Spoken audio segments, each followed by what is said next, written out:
Hello and welcome to the Golden Trope Story Hour, where ChatGPT renders the story and fake Marlon Brando brings it brilliantly to life.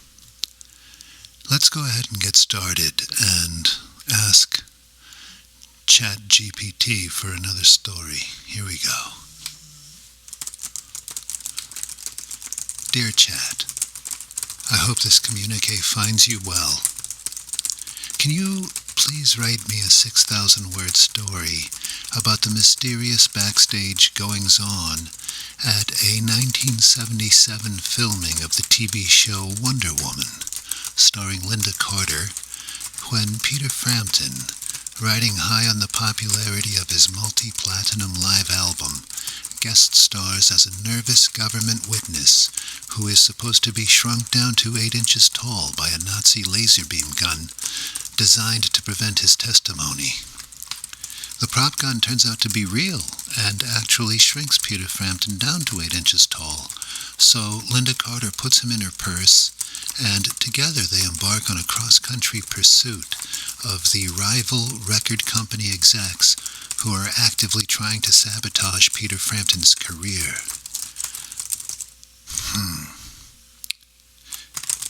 From L.A. to Des Moines, to New York to Ludlow, Massachusetts, Linda, with 8-inch Peter alternately in her purse, in her pocket, in her cleavage, and in her glove box, gives chase to these unscrupulous record execs who value dollar signs over fair play in order to get them to reverse the effects of the Nazi laser beam shrinking gun. Please include fun and funny dialogue and vivid descriptions of the soft rock and disco music being played on the car radio as they drive cross-country. Have them stop in at various diners, truck stops, and Howard Johnson's Turnpike restaurants, and have them rub elbows with the various locals across our grand country along the way. Please fill it with excitement and humor, both verbal and visual. And please feel free, that's an awful lot of pleases for someone who isn't even real. And please feel free to add as much detail as you'd like.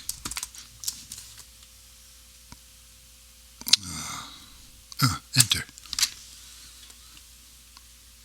So Chat says, that sounds like an amazing and whimsical story full of action, nostalgia, and humor. Well, thank you, Chat. That's almost exactly what I was going for. And then Chat says here, while a 6,000-word story would take quite a bit of space to write out in detail here, I'd be delighted to get started with a summary or a detailed first part giving it vivid imagery, lively dialogue, and classic 1970s flavor. I don't know what 1970s flavor is. Perhaps margarine. I don't know. Let me begin with the opening chapters, says ChatGPT, and if you enjoy the tone and direction, we can continue from there. That sounds fair, Chat. Go ahead and start with the beginning of the opening chapters. I'll be right here. Oh, you're already done. Okay. So it says here, Part 1, the set, the shrinking, and the shriek heard round Hollywood. Well, I'm already hooked. First of all, what's the name of the story? Can you give me a hold on a second. Everybody stop. Can you give me a title? See, now you guys can all hear exactly how fast I type. Let's see what we got going on here. And the title is... Okay, so we've got two options here. One is Tiny Rock Star, Mighty Hero, Wonder Woman's Cross-Country Quest with Peter Frampton. And the other is The Great Shrinking Adventure of Wonder Woman and Peter Frampton. I guess we're going to go with The Great Shrinking Adventure of Wonder Woman and Peter Frampton. Let me know in the comments which one you prefer.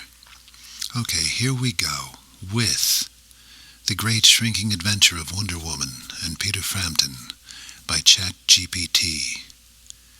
Finally brought to life by fake Marlon Brando. Part 1. The Set, the Shrinking, and the Shriek Heard Round Hollywood. The soundstage at Warner Brothers Studios was abuzz with the hum of crew members adjusting lights and camera angles, gaffers maneuvering cords, so that's what they do, and set designers fine-tuning a sleek pseudo-futuristic laboratory decorated with blinking consoles and metallic furniture.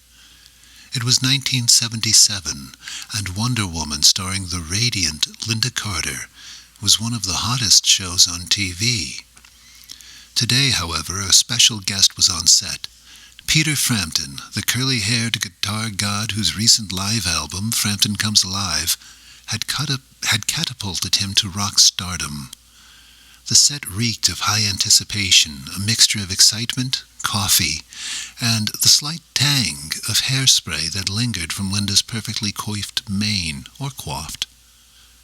We'll go with coiffed, from Linda's perfectly coiffed mane.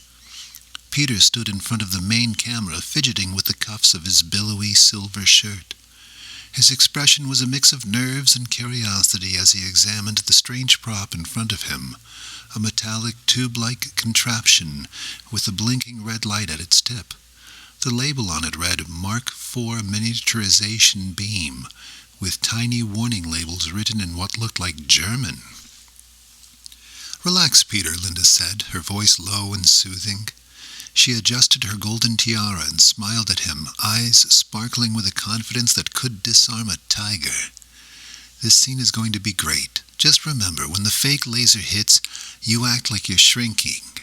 Easy peasy." I can't believe ChatGPT knows the phrase easy peasy. I find that very reassuring somehow. Peter's laugh was sheepish. "Easy for you to say, Wonder Woman. You've been taking down bad guys and defying physics for years. Me, I've been strumming Baby I Love Your Way for adoring crowds." "Don't worry," said director Charles Reynolds, a man known for his sweeping gestures and ever-present aviator shades. Well, that's an odd choice. He snapped his fingers at the stagehand holding the prop. "Cue the lights. Let's make magic, people." The camera started rolling. The beam pointed at Peter, who put on a comically terrified expression. He had barely begun to pretend to shrink when a sharp humming sound filled the set. It wasn't in the script. It wasn't even on the soundboard. Charles?" Peter's voice was suddenly pitched high, tight with real fear. The red beam shot out, encasing him in a ruby glow. In the blink of an eye, he vanished, leaving only a wisp of smoke and the shocked silence of everyone on set. The silence was broken by Linda's gasp, "Peter!" She ran to where he had stood, looking around as if he'd just crouched out of sight. Then she spotted him, a mere 8 inches tall, standing on a stool with wide, incredulous eyes, and a hairdo that now seemed larger than life. His hair didn't shrink. Part 2. Linda Carter's Big Adventure. "I'm small," Peter squeaked. His voice sounded like someone playing a 45 RPM record at 78 RPM. "I can't believe I'm actually small." Linda crouched down, her face filling Peter's tiny field of vision like the moon on a clear night. "This was not supposed to happen," she whispered, a mix of awe and panic in her voice. Before the director or any of the stunt crew members could react, the studio doors slammed open. I guess they would have slammed open against the wall. But that seems weird. Usually we slam doors shut.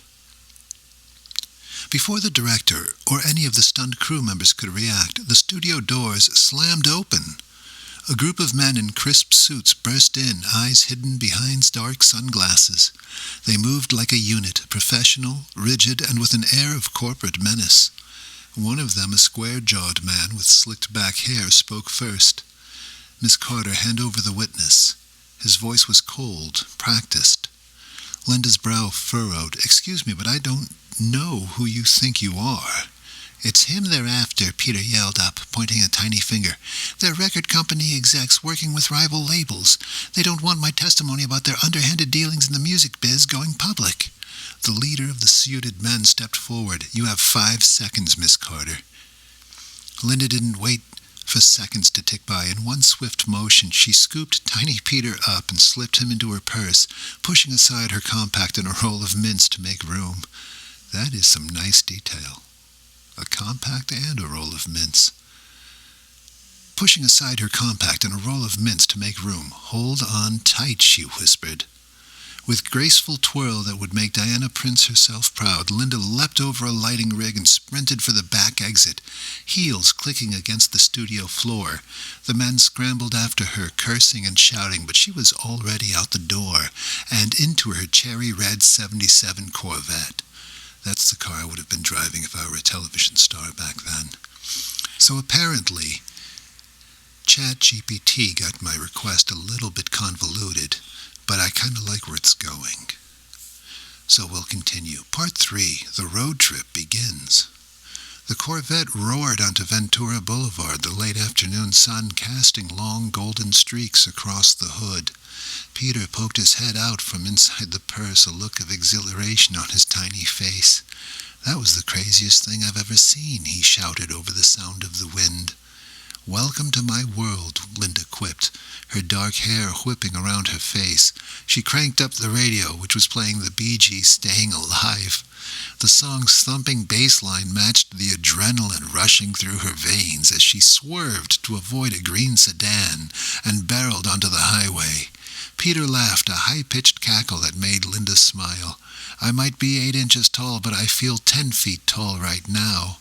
"Good, because we've got a long way to go," Linda said. "And if those execs catch us, you'll be the size of a paperclip in no time." Part 4, Howard Johnson's and Hasty Escapes. The sun dipped below the horizon, painting the California sky in deep purples and oranges. Linda's Corvette hummed as it pulled into the parking lot of a neon-lit Howard Johnson's off the highway. The bright orange roof stood out against the twilight, promising, well, I don't know why it would stand out. It would probably blend in. Twilight tends to be pretty orange itself. The bright orange roof stood out against the twilight, promising hot coffee. The roof promised coffee? I think you're dangling participles here, Chat. The bright orange roof stood out against the twilight, promising hot coffee, burgers, and a moment to catch their breath.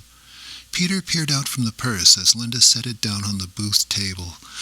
The din of truckers, families, and waitresses calling out orders filled the air. I hope somebody says "kiss my grits."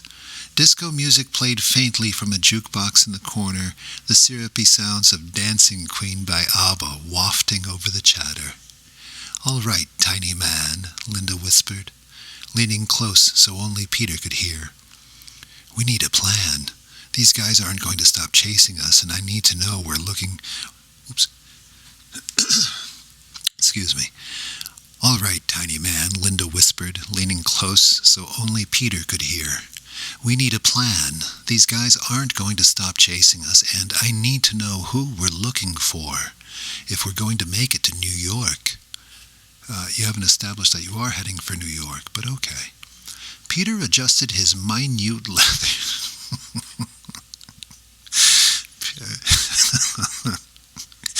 Peter... I'm sorry.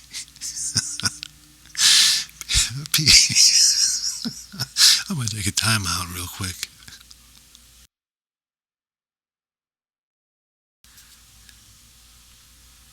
Okay, I'm back. I don't know if I'm going to be able to make it through this paragraph, but I'll try. I'll be right back. Okay, alright. I think I'm okay now. I'm just going to power through this, and if I laugh, I laugh. Here we go. "All right, tiny man," Linda whispered, leaning close so only Peter could hear. "We need a plan. These guys aren't going to stop chasing us, and..."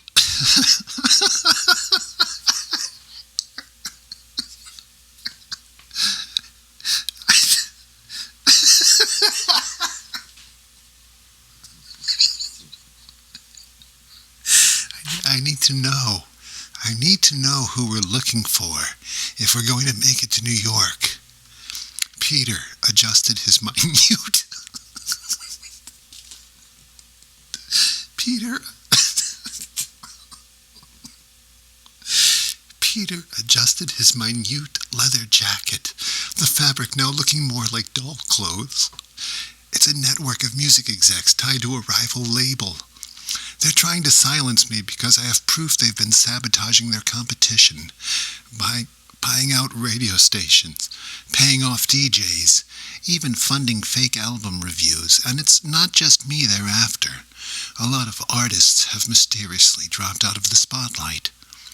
A waitress appeared, chewing gum and arching an eyebrow at Linda's conspiratorial lean-in. "Can I get you folks something?" she asked, the name Darlene gleaming from her tag.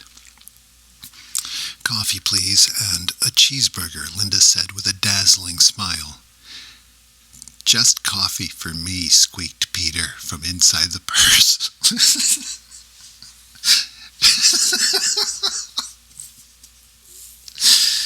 Trying to peek out, Darlene blinked, her gum almost falling from her mouth.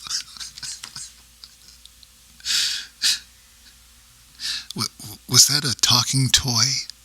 Linda cleared her throat, quickly covering the purse with her napkin. "Oh, you know these new fancy dolls, they talk now. It's the latest craze." She winked, and Darlene shrugged, wandering back toward the kitchen with a muttered, "Kids these days." As they waited for their order, a heavy-set man in a cowboy hat and bolo tie approached the booth. His boots clunked against the tile floor, and he smelled of motor oil and Marlboros. "This is my kind of guy." He tipped his hat. "You Linda Carter?" Linda stiffened but managed to maintain her practiced smile. "Why, yes. Are you a fan of Wonder Woman?" The man chuckled, though it sounded hollow. "Sure am, but it's not your autograph I'm after." His eyes glinted with an unsettling recognition. "You and that little fella in your purse best come with me. Name's Hank, and I've been paid good money to make sure Mr. Frampton doesn't get to New York." Before Linda could react, the kitchen door burst open, and Darlene, now holding a pot of steaming coffee, yelled, "Hey, leave that lady alone." She swung the pot in an arc, splashing Hank square in the chest. He howled, clutching his soaked shirt as the hot liquid burned through. "Run!" Linda grabbed her purse, Peter yelping as he was jostled inside. She sprinted through the diner, narrowly missing a waiter holding a tray of root beer floats. Well, that seems a little bit more 1950s than 70s, but we're going to go with it. The jukebox switched songs mid-chase, blaring the Village People's YMCA as if punctuating the chaos. Part 5. Allies, Trucks, and Disco Nights. Back on the highway, the glow of the Howard Johnsons' lights... let me take that back. Back on the highway, the glow of the Howard Johnsons' lights faded behind them. Peter poked his head out, rubbing his tiny nose. "Remind me to send Darlene an autographed album. That woman deserves a medal." Linda chuckled, breathless. "No kidding, we're lucky she's a fan of vigilante justice." Peter's eyes darted nervously as the lights of oncoming cars whooshed past. "Linda, we need to find someone who can reverse this. I have contacts in New York, but getting there with record label hitmen on our trail won't be easy." A low rumble approached from behind, and headlights lit up the Corvette's rear-view mirror. A convoy of semi-trucks, their grills gleaming under the moonlight, surrounded them like metallic sentinels. One trucker, wearing an American flag bandana, gave Linda a thumbs-up through his window. Painted across the side of his truck was an eagle soaring over the words, "Trucker Brothers for Justice." Peter's tiny jaw dropped. "Are those?" "Friends," Linda said, flashing her headlights in a coded signal. The truckers, all part of an unofficial network of long-haul drivers who helped out when they could, moved into formation, blocking the road behind them. "We've got a convoy." The black sedan with shadowy figures in suits swerved and skidded to a halt as the trucks boxed it in. Peter whooped. "Now that's what I call a convoy. You see? A convoy." 1970s all over the place. Part 6. The Heart of the Midwest. The cross-country trip took them through landscapes that morphed from sun-baked deserts to rolling green fields. They stopped at diners with names like Marge's Greasy Spoon and the Rusty Spatula. each filled with their own cast of quirky locals. In Des Moines, they were treated to a festival where a polka band battled a disco DJ for control of the dance floor. I think we just found our next story. In Des Moines, they were treated to a festival where a polka band battled a disco DJ for control of the dance floor. Peter tapped his tiny foot, muttering, "If only I had my guitar, I'd show them what real music is." In the glove box where Linda had temporarily sat...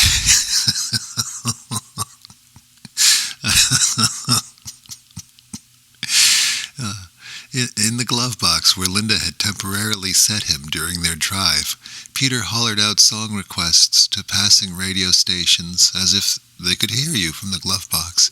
The gentle strums of Fleetwood Mac's Dreams melted into the powerful strains of Boogie Nights by Heatwave as they approached New York, weaving through endless lanes of traffic. I gotta say, the soundtrack is unbelievable. Excuse me. Part 7, The Final Showdown in Ludlow.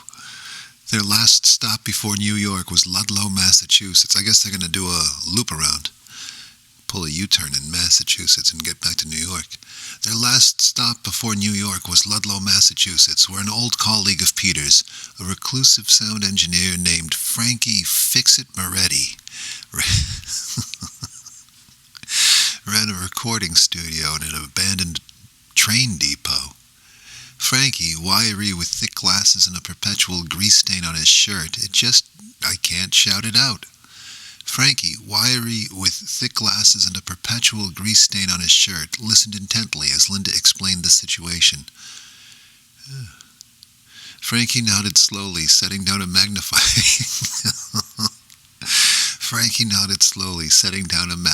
glass he'd been using to repair a tiny amp. "I think I can reverse the laser's effects, but it'll take time and a bit of luck. And we'll need to keep him safe until then." Suddenly a loud knock echoed through the depot and Peter's tiny eyes widened. "They're here." Part 8, The Siege of the Sound Studio.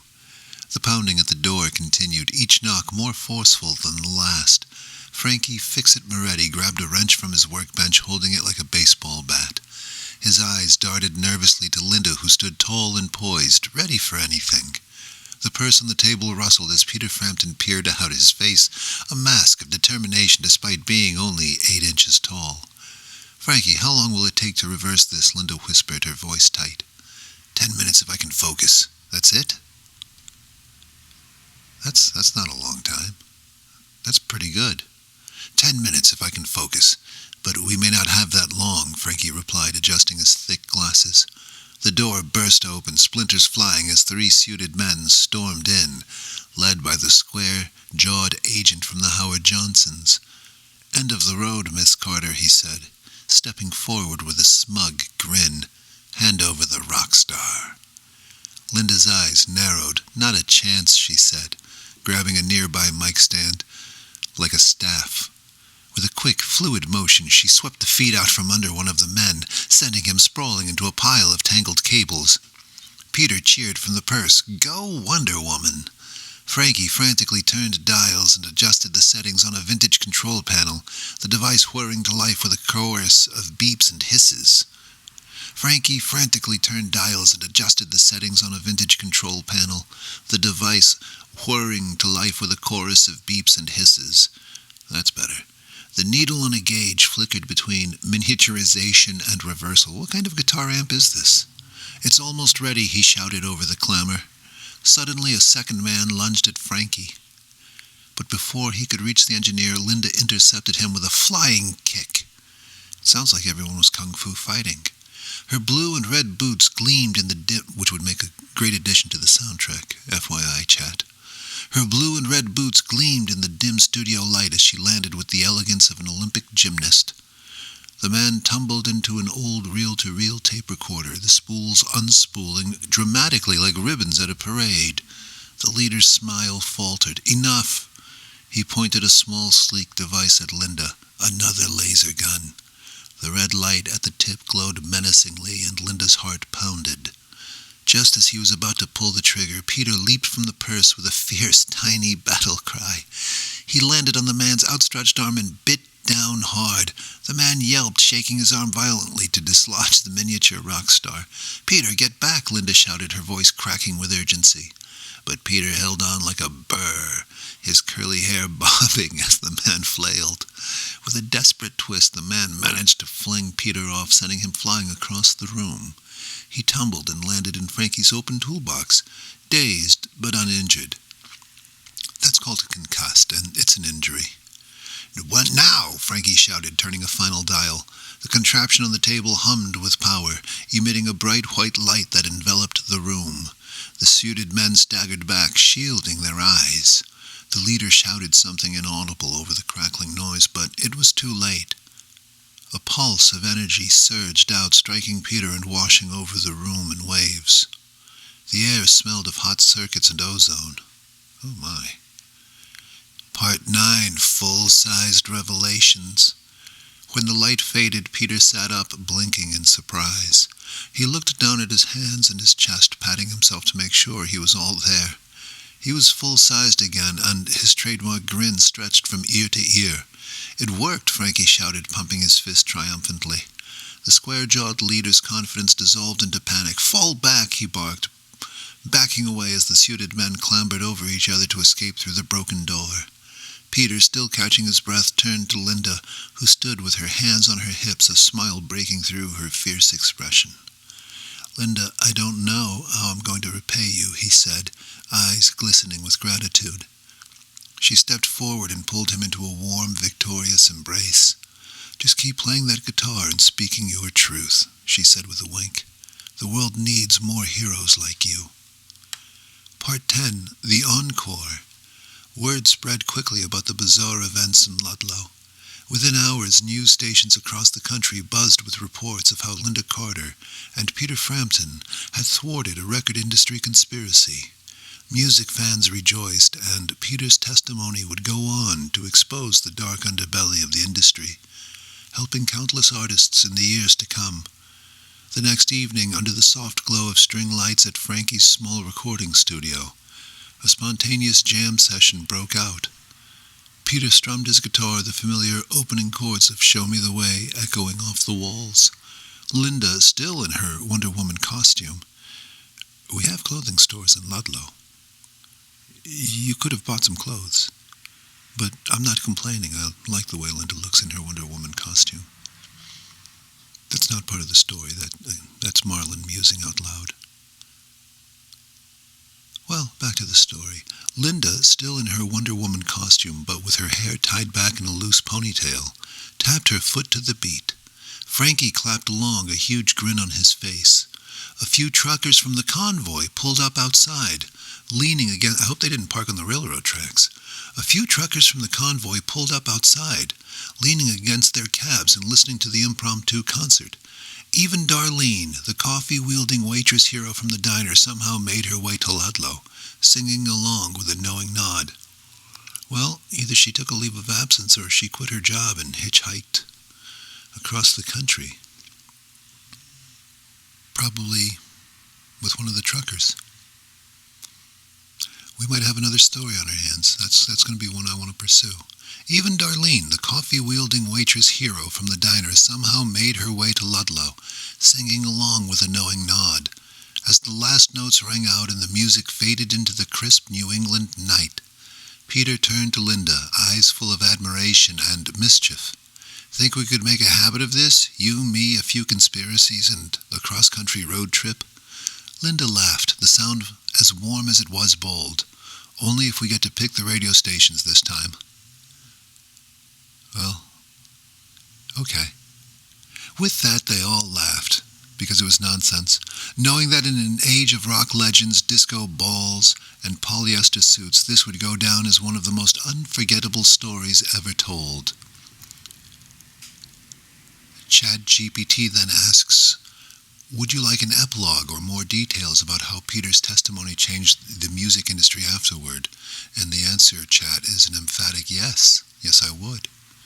Epilogue, the resonance of truth. The ripple effects of that night in Ludlow spread far and wide. The music world reeled as Peter Frampton's testimony revealed the full extent of the rival label's sabotage and underhanded tactics. Lawsuits were filed, executives were ousted, and a new era of transparency began to take hold in the industry. For artists everywhere, it was a long-awaited breath of fresh air. Peter's popularity, already sky-high, soared even further. His triumphant return to full size became legendary, a story whispered backstage at concerts and retold by journalists in breathless articles. His next album, aptly titled Return to Form, it was called I'm in You, actually. Should have been called I'm in Your Purse. Aptly titled Return to Form was met with critical acclaim. The cover art featured a cheeky nod to his bizarre adventure, a tiny cartoon version of Peter holding a guitar tucked into a superhero's purse. Linda Carter, meanwhile, became even more beloved, not just as Wonder Woman, but as a real-life hero. Fans flocked to the show, eagerly anticipating each episode, hoping for another unexpected crossover. Her reputation as fearless and compassionate resonated beyond the screen.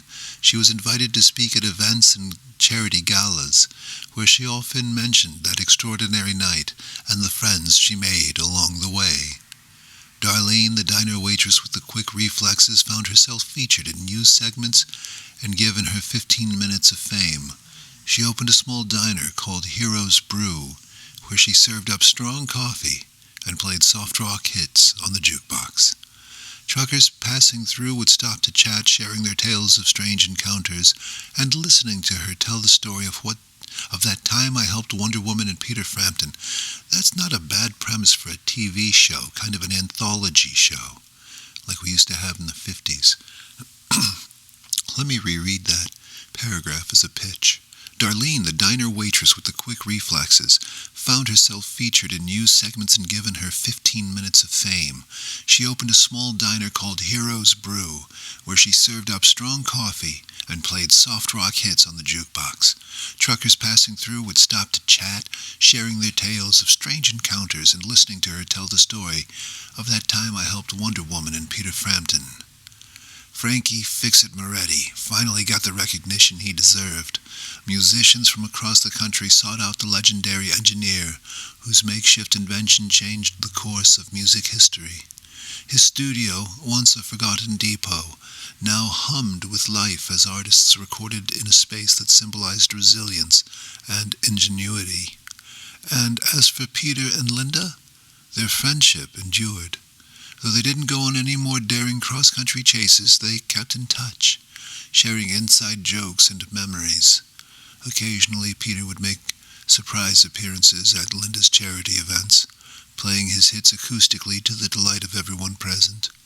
She would introduce him with a grin, saying, "Ladies and gentlemen, the only man who's ever truly fit in my purse." The world moved on, evolving from disco balls to new wave synthesizers and power ballads. Yet in the hearts of those who knew the tale, the adventure of Linda Carter and the pint-sized Peter Frampton remained a testament to courage, friendship, and the power of standing up for what's right. And somewhere out on the road, late at night when the stars glimmered above, the sound of a lone trucker's radio might just echo with the strains of Show Me the Way, reminding everyone that even the most extraordinary stories are sometimes true. Fim.